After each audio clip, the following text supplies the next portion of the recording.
Hooper is the only supporter in Pokemon Unite right now that has not been affected by these new anti-healing items. One of the best Pokemon, the build I like to use is an EXP share with the double band. I like to go with the Portal and the Phantom Force moveset. And this new item, the Curse Incense, is the one that's making the healers not so great. Let's talk about 6 tips on how you want to use Hooper. Firstly, early game you use Astonish to stun the enemies out of Secure. Bonus if you can hit the farm in the process. In that particular clip, it probably wasn't timed perfectly because the Delphox and I weren't hitting the farm at the same time, but that's how you want to use it. You can also use Astonish to try and grab the farm off the enemy. You can see that Glaceon only got away with that because of its ability. However, this is something you want to build into your practice. Secondly, use your ability to take the enemy's Citrus Berry in the early game. This is honestly something that can easily be forgotten about. As you can see, generally I like to do this when the goal zones are getting pushed. However, if your teammate's going for a stack and they're trying to get out, you can give them a berry to get away. Thirdly, when you're using your portals to support your teammates, put it in the bush or near the bush. There's a very good reason for this. If you put it in the bush, the enemy can't see that you've placed the portal there. It's kind of like hidden. It's similar with other skills that you can use like that. So generally I like to put the portals in the bush or near the bush. Now have some awareness about what's going on in the game. As I can see here, my Urshifu is under the pump a little bit, so I put a portal near for him to be able to dash out of when he gets into too much danger. When you're taking the portal, you want to put it near the bush because you want to kind of kite inside, that way the enemy auto hitters can't get you, and then you go into the portal right when it's about to be taken up so you don't die on your way through there. When you're using Phantom Force and you kind of jump up, you can push an enemy in a particular direction. I absolutely love using this to kind of put enemies in a compromising position so they die. Another thing I like to do is push the enemy off the goal zone to initiate a fight, or even at Ray, I like to push them out of bushes. And lastly, you can use the combo of Phantom Force and the portals like Ender, and just have a look at how he does it here. It is absolutely phenomenal. My fruit was still there.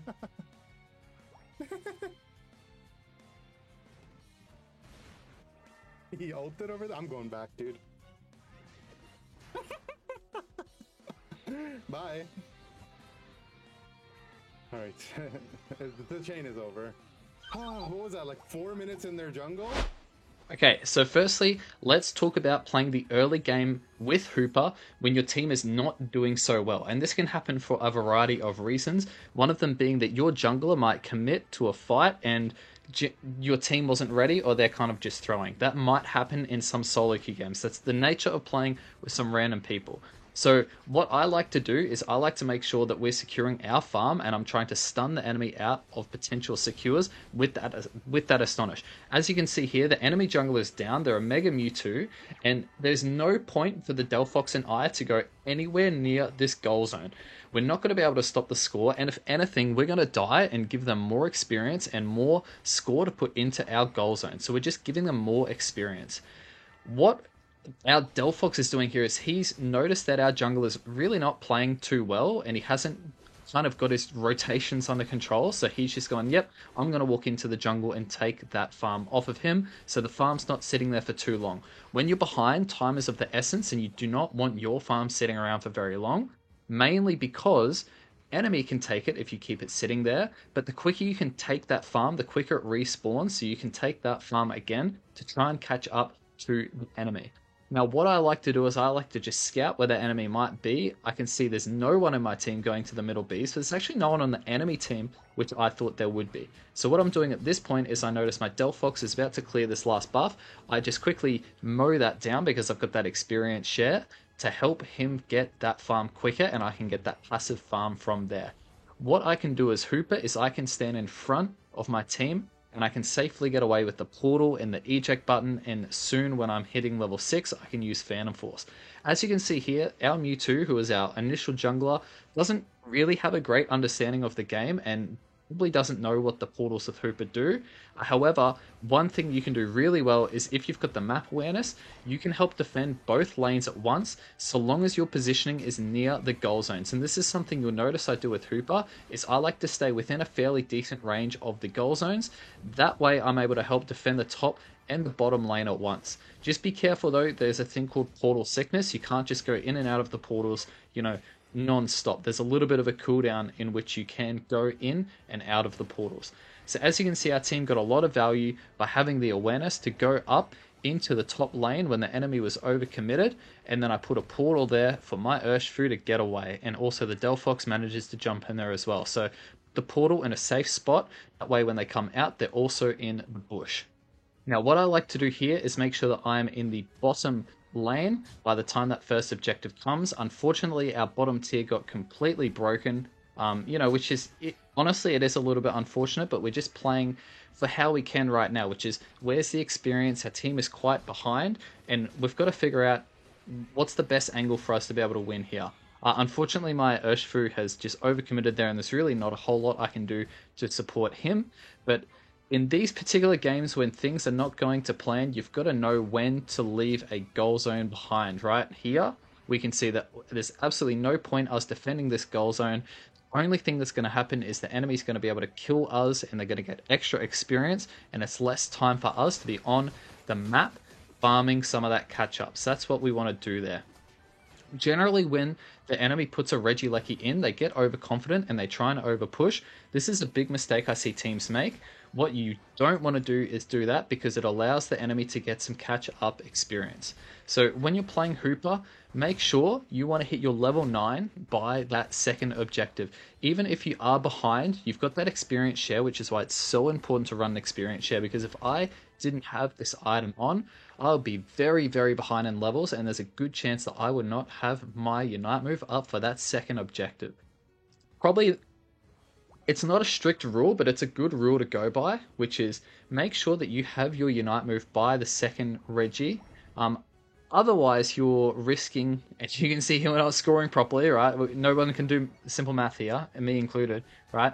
You want to make sure that you've got that Unite move ready for that second Regi, so you can secure it, right? Your team can get that global experience, and that way you've got enough time for that Unite move to get back on cooldown for the Rayquaza fight. So it's really, really useful there.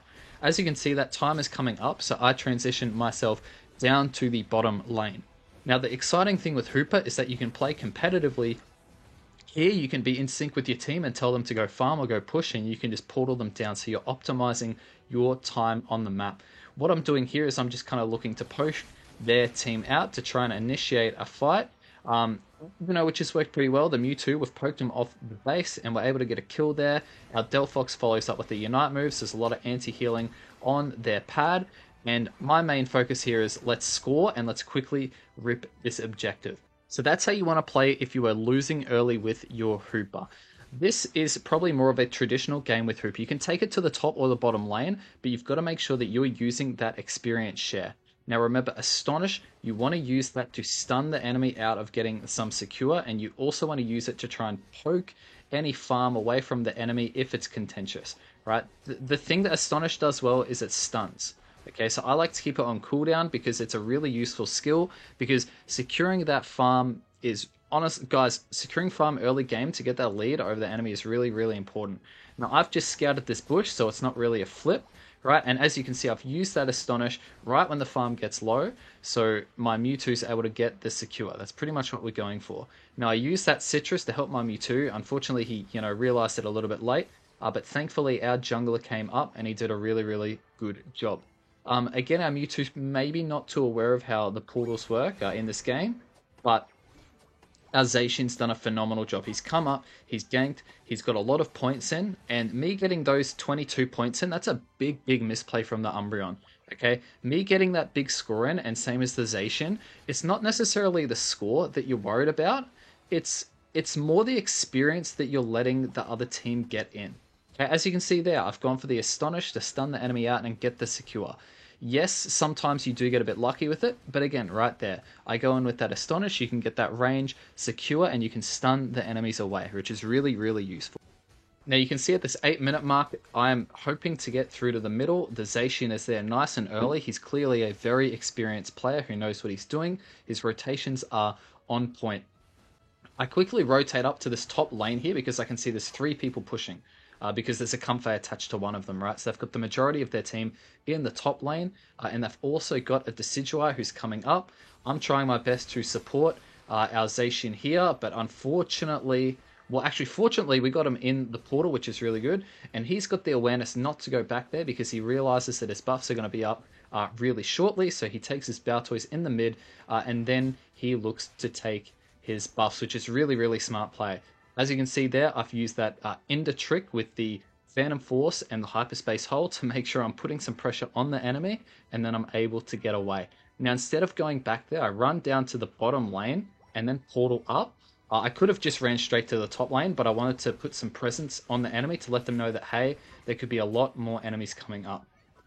Now, in this case here, I'm knowing when to give up a particular goal zone, right? I want to keep some pressure on. I don't want to give this goal zone up entirely for free. However, you can see there's 4 people pushing. I'm just looking to put some pressure on. I don't want to die. That's not what I'm looking to do. I don't want to die, but I want to make sure that we can keep that goal zone up because it's really, really useful for just map mobility and getting around. So if you're ever versing a Hooper and you manage to break one of the first tier goal zones early, it's really going to help you early on. Right, as you can see, use that ability, get that Citrus Berry, and now our team is back in a decent position. I'm putting the portals in the bush. That one probably could have been a little bit earlier for our Zacian, but you know, that's okay. Now, when I'm playing this, I'm looking at the top of my screen for my team's health bar. Okay, I'll put the portal there. Maybe they're a little bit too caught up. There was a little bit too much CC. So ultimately, you can only really do so much there. Right, I like using this Phantom Force and this Hyperspace Hole trick. It helps stall the enemy. It helps keep you safe. And honestly, I learned that one from that Ender video that I watched. I watched it and I thought it was so genius, and I've just added that to my Hooper toolkit.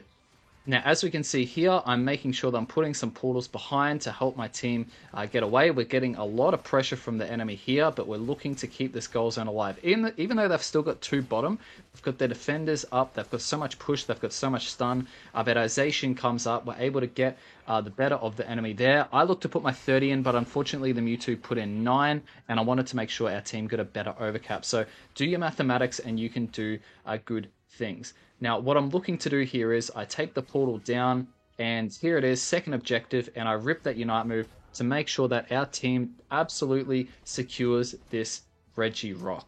Okay, there's no way the enemy's going to be able to get this because we portal our team down. You've got so much stun with your 2 skills and so much damage. You can poke the enemies out of any secure using that. I believe it's Psybeam or Fury or whatever the move is. It's like Astonish, but Unite move style. Okay, it's really, really solid. Now, there's a huge misplay coming up from me here, and it's completely accidental. I wanted to get to the bottom lane, but I've missed my portal onto that goal zone. I've literally griefed, right? If I had have landed that portal onto the goal zone, I would have stopped the scoring, and we would have kept first tiers up for top and bottom goal zone. I was really annoyed at myself. You can see I've just paused, right? No, I didn't put that there for the Mewtwo to get out. I wanted to put that onto the base so that we could keep the first tiers, right? Because we want to have that as score advantage, but not just the score advantage, the positioning advantage at that Rayquaza, right? That's the true power of what you can do with Hooper, right? So 340 mark here, have a look at your Unite move. If you've got it ready to be available, you might be able to rip another one, but generally I like to play it safe and just have 2 Unite moves per game. One at the second objective, in the bottom lane, and then the next one is at that Rayquaza fight. Depending on how quickly you can farm, you can actually do a counter push with a 3rd Unite move with about 20 to 30 seconds to go as well. As you can see, I'm putting the portals in the open space behind the fight for my team to get away. I just think our team's probably not in the best situation there, but as you can see, the portal positionings are really, really useful. The whole team gets out. You put it in the bush so the enemy can't just auto attack you when you go back in. And again, I'm just looking to do some stun. I'm keeping an eye on my team's health, but unfortunately, I think they probably have gone a little bit too deep. Enemies pressing some Unite moves, which is really, really big for us. We're calling retreat. They've got some value out of that, but that means they're not going to have all of those Unite moves at that Rayquaza fight, which is probably in our best interest. So you use that Phantom Force to poke, you use that Phantom Force to get a little bit of extra vision, and honestly, I don't know why I've gone down to bottom lane here. Maybe I just saw there's a little bit of farm, and their team might be interested in taking that Regieleki, and I can just go back up there to defend quickly. But I can see some of my team has gone down to the bottom lane instead, so I've made sure I'm up in the top lane, so we're not giving the enemy too much value when they're able to push a 4v or a 5v2 on our first tier in that top lane. I generally think it's a good idea to keep one of your tier 1s up for the Rayquaza fight. It helps give your team positioning, it helps let your team do good things. Now, I really didn't want to go that deep for my teammate there, but I tried to support him. I probably should have just left him to die, which was honestly, this is a big misplay for us. So I eject, I go in, and I try and just rip this Unite move off. I managed to avoid some stun there, and I'm keeping Psybeam to try and get the secure onto the Rayquaza because it does a good chunk of damage, and I was fortunate enough to do that, right? So we get the secure. We're only just in the lead, but our team is able to... Our team's able to win just because we got the Rayquaza shield. The enemy didn't get the Rayquaza shield. Honestly, super fortunate there. Didn't play the endgame too well, but hopefully that video gives you an idea of how to play Hooper on a normal basis, top or bottom lane. If you got some value out of this video, guys, drop it a like. Consider being a subscriber and click on one of these videos in the top of the screen. Enjoy, guys. Have a good day.